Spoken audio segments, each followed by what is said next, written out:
13 Court of Appeal judges will be at the bench to hear the building bridges contest case when it kicks off on the 29th of this month. The President of Court, Daniel Musinga, who expanded the bench Tuesday, will appoint the judges in consultation with the Chief Justice, even as lawyers now claim the hearing will definitely affect the over 7,000 cases pending at the Court of Appeal.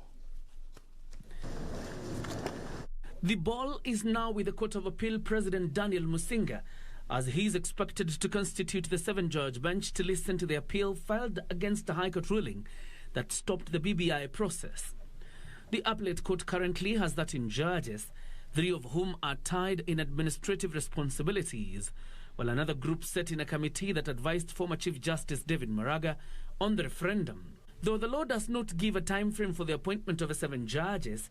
a group of lawyers are of the view that the appellants should be notified in advance for purposes of clarity. Even at the point of constitution of the bench, it behoves any judge who thinks that there is a possibility of conflict of interest arising in them sitting to determine this case to come forward and tell Justice Musinga, hey, I cannot serve in this bench for this and this reason.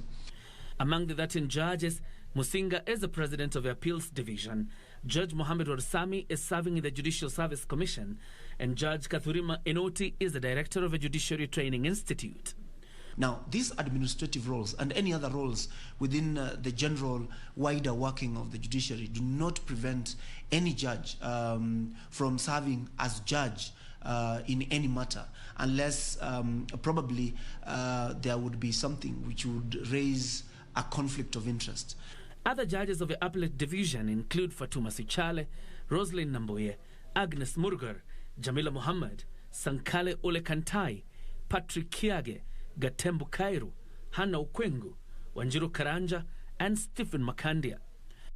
And while the BBI appeal case will run from the 29th to the 2nd of July, with the judges expected to retreat to research and write their judgment and a ruling expected in late July,